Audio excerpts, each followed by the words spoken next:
Titans are 3-0 for the first time since 2008. Definitely wasn't the prettiest win, but a win is a win.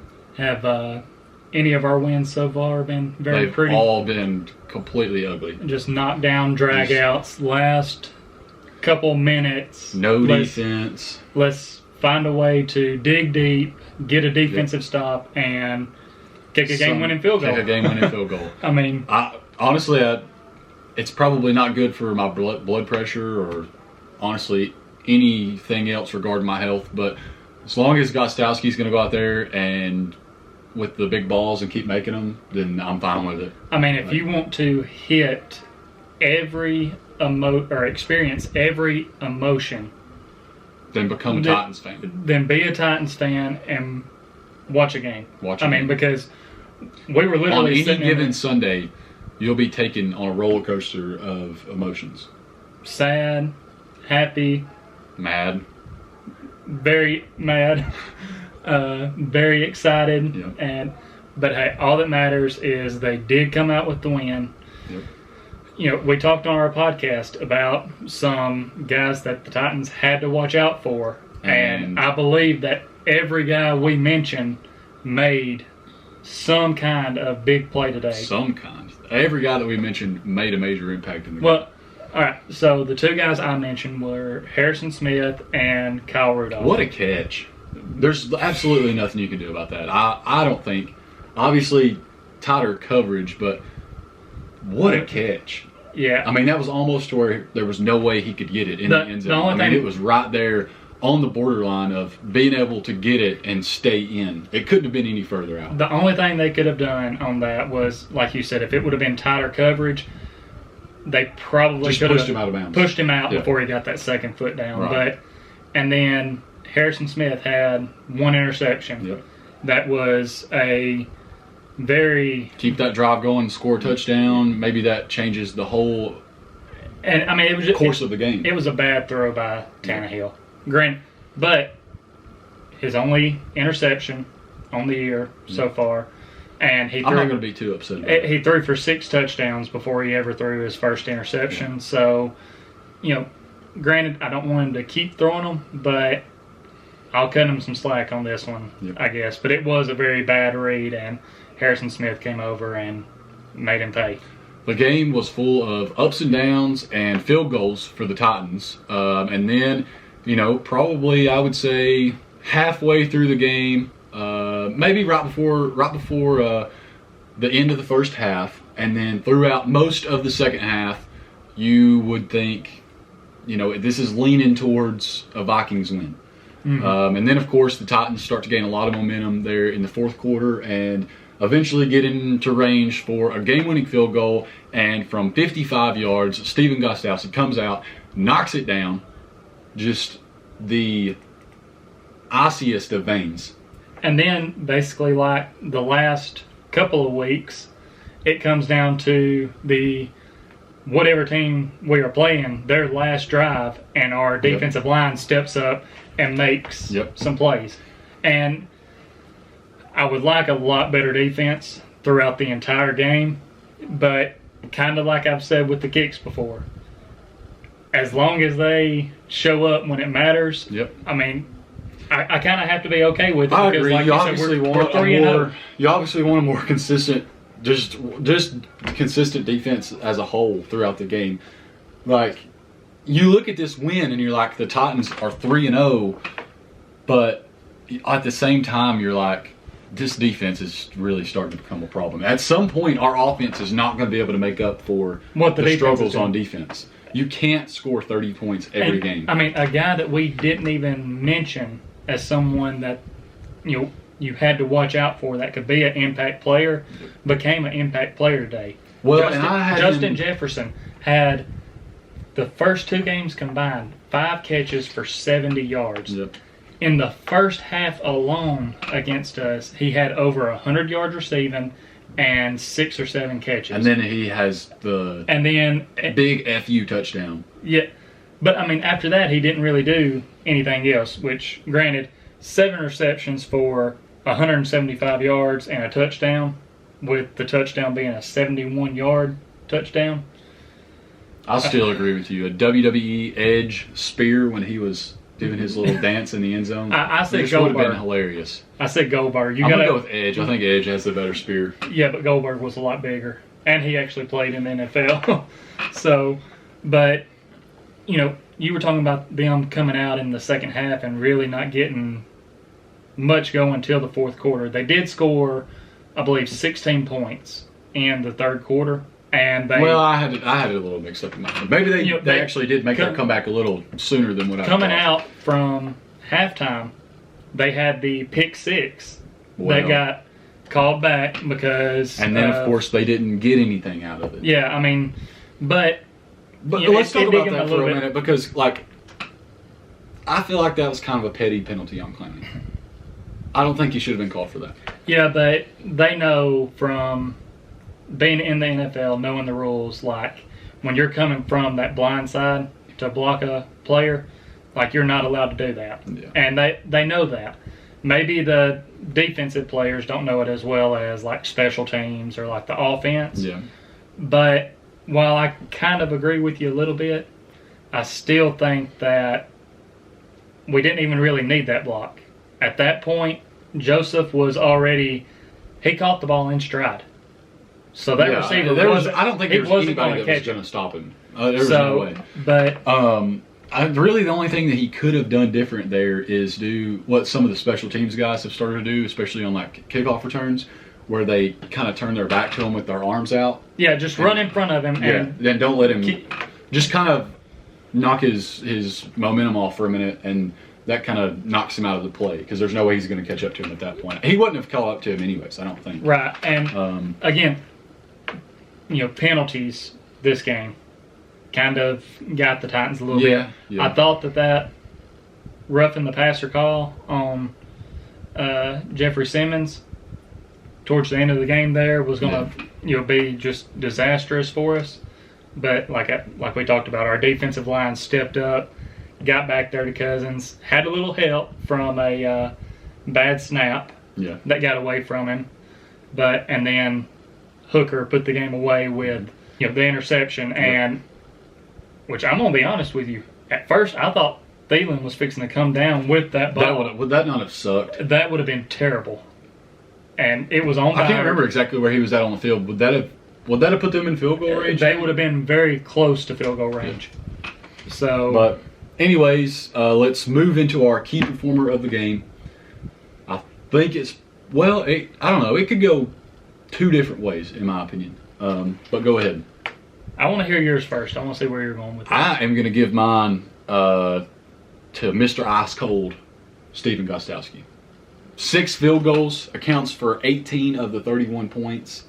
Makes his 3rd game winner in a row. Anytime that you go 3 consecutive weeks with game-winning field goals, that 3rd week, complete the hat trick. Just give him the key performer. I have to agree with you. I mean, you got the Henry jersey on, and you're not gonna put 2 touchdowns. I'm gonna get to that, but without Gostkowski's kicks, we wouldn't have had it. There's no way we win this game. That's why I had to put him there. He made from 39, 31, 30, 51, 54, and 55. 6 field goals, 18 points. Look at where we have gotten to since week 1. We're not. Okay, week 1 is officially. We're not allowed to talk about it anymore. I'm just talking about with our kicking game. With kicking, we're not allowed to talk about it anymore. I'm just saying, look at where we have gotten to. You have to give him the key performer of this game. But, like you said, it could go one of 2 ways. Honorable mention to Derrick Henry, who did get his first 2 touchdowns of the season. 2 touchdowns, 119 yards on 26 carries, which averages out to 4.5. Yeah, 4.5, a little over 4.5. Around in there. And which is a lot better. I like that. A lot better. Talk about a human missile whenever he's jumping over the line to get those 2 touchdowns. Especially that second one. I was like, that is a big man to be jumping on our like Twitter. that. I had to tweet it out. He flew. He flew that time. And that his off-season leg program is, or whatever, running up those hills it's paying off. I am going to call you out though, because listen, that's strictly business. It's not strictly business. It's strictly business. When we are trying to go down the field, run the time down, and score. Henry gets 2 touchdowns. All we needed was a touchdown. So we did. Henry gets 2 touchdowns, and you say, okay, now I want Tannehill to Davis for a touchdown. Exactly, which would have iced the game. Because of fantasy. Instead of giving Derrick Henry the ball and letting him to continue to run down their throats and get another touchdown. Okay, let me You're saying, now, every time they handed him the ball, you're like, no, that's not what I need. I want Tannehill to Davis. Okay, listen. You said that. Let me say my piece. So every time he had a carry, I'm like, okay, that's good. But now, let's go Tannehill to Davis. Okay, when you're playing someone in fantasy football, they have Derrick Henry, who's already having a big game. You're behind. You need a change of the course of your fantasy game. You've started 0-2, and you need this for the playoffs. You need playoffs? Playoffs? Don't talk about playoffs. You kidding me? Playoffs? You need it for the playoffs. Okay, all I'm asking for, I'm not saying that, I don't want Henry to have success. All I'm asking for is just for 1 touchdown to Corey Davis, which would have sealed the game. Ball game over. They were at their own 25-yard line handing him the ball, and you said, no, throw it to Davis. Are you saying you don't want a touchdown to Corey Davis? I do want a touchdown to Corey Davis. I want a touchdown for anyone. You're hating on Corey. But I do too, but I'm just asking, can we get a touchdown to Corey Davis? I also wanted my bold prediction for Henry to come true, and he was 51 yards away from that. 51 yards away. I'd have been okay with them just continuing to hand him the ball and him going down the field. Either way, so Gostowski obviously played a really good game. Kind of put all the disrespect from week 1 to the side, and not really disrespect, but questions. Yeah, that's a better way to put it.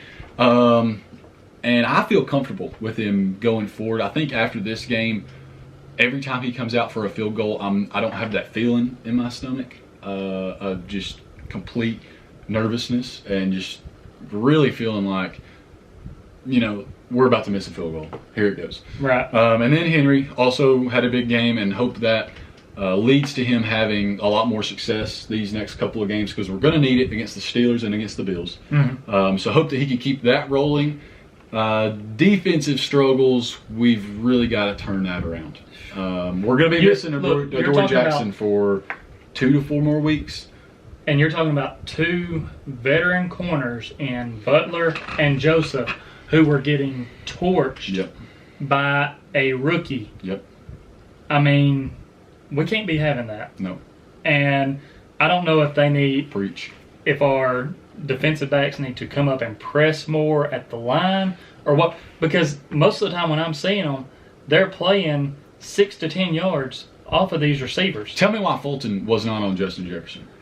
We were both asking that question. To put these old, slow corners on him, and he looks like Randy Moss. If you put Fulton on him, a young, quick, athletic guy, maybe he makes a few mistakes because of inexperience, but at least he's athletic enough to keep up with him. Well, and they practiced against each other at LSU. Yeah. Granted, they're both in the league now. Jefferson's probably learned some new stuff, but Fulton's also probably learned some new techniques, everything else. Yeah. So if they know each other's tendencies, I would feel more comfortable with you putting Fulton on him. Like you said, he's younger, quicker, and he knows his tendencies from when they went against each other at LSU. So give him a chance. Even in our podcast, I said that I thought that was going to be the key matchup of the game, is Justin Jefferson and whoever's guarding him. I said hopefully Fulton. I didn't see a whole lot of that. I just saw a whole lot of Justin Jefferson torching whoever he was on. And even Thielen on Joseph getting that touchdown. I mean, and what about Alexander Madison? Joseph goes for, honestly, I want to say a half-hearted tackle at his ankles and just gets absolutely embarrassed and hurdled. Yeah. I mean, we can't be having that. So the defense, it has definitely got to get it together. Got to see an improvement in the pass rush. And I said that getting Vic Beasley back would help. I'm hoping that having both Beasley and Roberson back will help if we can ever get all 4 of our guys actually on the active roster. Now, I will say, as far as getting quarterback pressure, especially a little bit later in the game, and even earlier in the game, Beasley made an impact by having him out there. We saw a bit of an improvement. It was a little bit better, but it can still be improved. It needs to go much further. It's got a ways to go. But you also have to wonder if it was just a product of having Beasley back, or if it's the fact that maybe the Vikings' offensive line really isn't that good. I don't know. That's what I'm going to say. One of the things that I mentioned for this game, one of the key factors was our run defense had to be better. Because if not, Dalvin Cook was going to run all over us. Yep. And he didn't have 100 yards yet this season in a single game. He did in this game. And then we let him get 22 carries for a now career best 181 yards and a touchdown. Yep.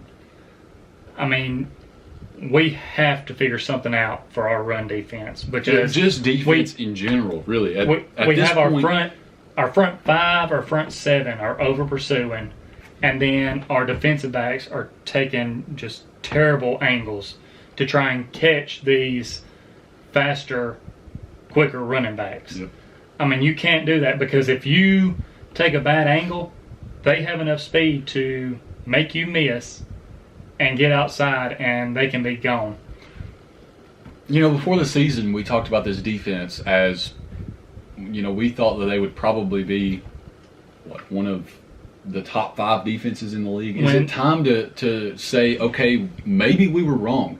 Maybe this defense is at best in the top half of the league. Here's why I'm not going to say that we were wrong yet. Because when we were first talking about this defense being a top 10 or top 5 defense, we were thinking about them being completely healthy. In a perfect world, they'd be completely healthy, but we didn't have Clowney yet either. We didn't. But we have not actually seen this team completely healthy yet. Clowney is still having to get in football shape. I mean, he signed a week before the season started. Yeah, but by next week, he's got to be there. I agree with you. But what I'm saying is, when we made this, we thought that they were going to be, in better football shape. They were all going to be healthy. And we were predicting a top 10, top 5 defense. As of right now, with the pieces that they are missing and everything, I'm going to say, right there about middle of the pack. But they're not there right now. Right. They should be there, but they're not. So, rough. We got to fix something with the defense. I don't know if it's... Because the offense... I don't know if it's personnel. You I don't know can't if it's play continue calling. to ask the offense to put up 30 points a week. I mean, I'm hoping they continue to do that. Well, you hope that they can, but you can't. Yeah, I get what you're saying. You can't put them in a position where they have to. Exactly. So that's enough of talking about the play calling. I didn't know if it was personnel on defense or maybe some bad play calling for the defensive side. I don't know what was up with the offensive play calling. Talk about bad play calling, like you're saying. Still going with the tosses.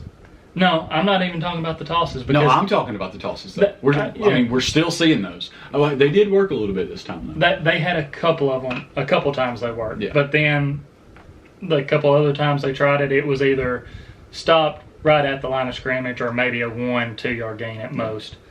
But when we get on their side of the field, on a couple of Gostowski's longer field goals, even his game winner, the Vikings have one timeout left. And instead of just running the ball on first, second, and possibly even third down, where you have been having success, they run the ball on first. Maybe the Vikings had 2 timeouts. Took a timeout, come out on the next play, trick play. Yeah, that was... And then I didn't like that. And then another short little pass, something like... The conservative play, which I'm not going to say a trick play is a conservative play call, but kind of the shorter passes on a 3rd and long, I don't like that. No. Especially, I mean, you're in field goal range, so just take a shot at least getting a first down, and then if you don't get it, you're in field goal range. Well, so like you're I not said, going to change anything. At It's that not like you're point, trying to get into field goal range. when you get on their side of the field, 2 minutes left, and they only have 1 or 2 timeouts left, you have to run the ball on first and second down. I mean, because Henry had started having some luck and was getting closer to gaining about 5 yards a carry. Yeah. And so 2 runs like that, and you got another first down. Or worst case scenario, you run the ball, he gains a couple yards on first and second, you get to a 3rd and 5 situation, and that's a lot easier than 3rd and 10. Well, even on a 3rd and 5 situation, what we saw them do was put Derrick Henry outside as a receiver and throw a slant to him. I think it was an in route, but either way, Either way, you don't do that with Derrick Henry on a 3rd down. Maybe they liked his matchup going against Kendricks on that play. Yeah, but I mean, why not put Darrington Evans in and do the same thing? Darrington Evans, who played some slot receiver in college. But that's enough of our rant. It was a win, so more of a happy mood. We got to talk about a sighting that we've seen today that we have not seen. Sighting? Yes, a sighting that we've seen today that we have not seen all season so far. Is it? Khalif Raymond finally showed up. Yeah. I mean, he had his career high in receiving yards, actually. 3 receptions for 118 yards, averaging over 39 yards a reception. And that one that got us down to the 5 was huge. And I agree with you. Yards. If he would have continued towards the pylon the way that he was already going, instead of probably could have got there for a touchdown. But I'm not going to complain because Derrick Henry ended up getting in the end. And he actually showed up. We weren't doing just the underneath stuff with him. We done what he is known for. It was early in the game when he went for that deep play, made the move on that guy, got open, and I don't know, maybe it was like a 30 or 40 yard completion.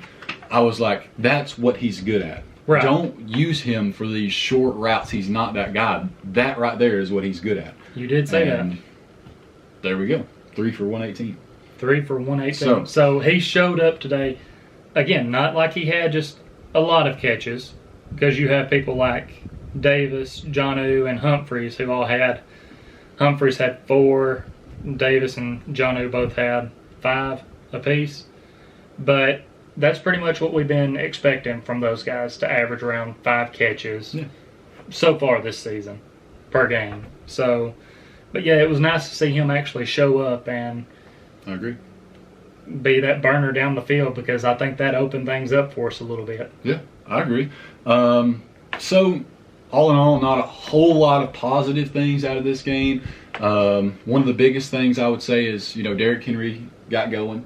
Gostowski, he showed that he's making field goals now. He's not still in a rut, still missing field goals. And made his extra points. One thing that we need to monitor, Taylor Lewan's injury. And I haven't seen anything on it yet. Obviously, we're just coming fresh off the game like we normally are when we make these reaction videos, post-game videos. We know it's a shoulder injury. It's a shoulder injury. Supposedly. Not really sure a timetable or anything like that. I didn't hear anything during the game. I didn't either. But that's something that we're going to continue to monitor. But, hey, a Titans win, 3-0. First time, like I said, since 2008. And according to some different statistics and things that I saw on Twitter, I think it was teams from maybe 2015 or maybe even earlier. Maybe it even went back to 2010 or so.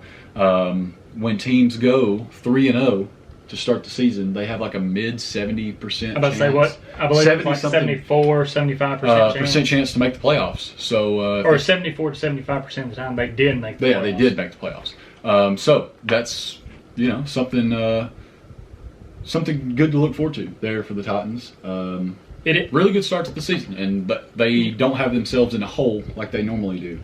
I'm liking this start. So they need to keep going the way they're going. I was really nervous that my season prediction for this game, before the season actually started happening, where we recorded that YouTube video, that my original prediction was going to come true and that the Vikings were going to win. I did change that on our game preview on the podcast this past week when we recorded it, and say that I had the Titans winning. I had a little bit more space than, or a bigger margin than this game had, but a win's a win, and 3-0, even though it was a sloppy win, 3-0 feels good. Really good. Feels good. Guys, hey, from here on out, I'm not predicting a Titans loss from here on out until they lose a game. Titans all the way 16-0.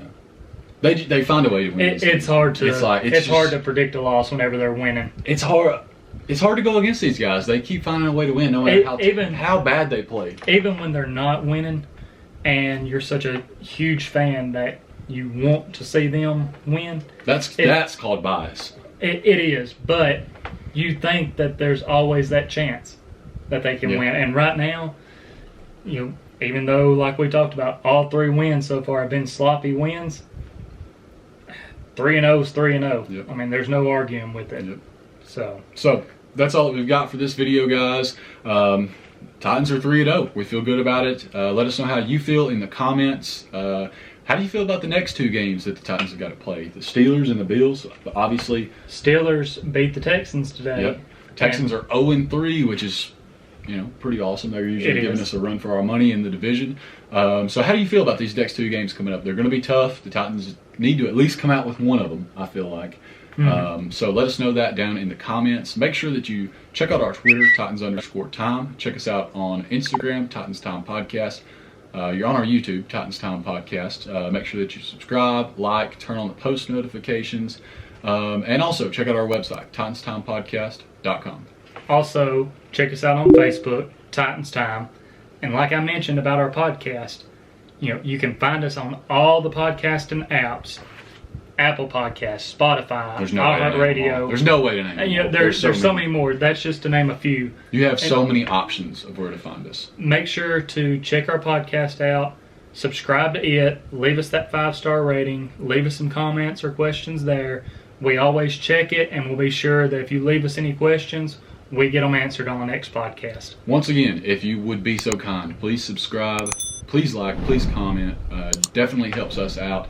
And share the video. Helps the algorithm. So share the video to your friends and family. Yeah, if you enjoy it, help us out. This has been Titans Time, and as always, tighten up.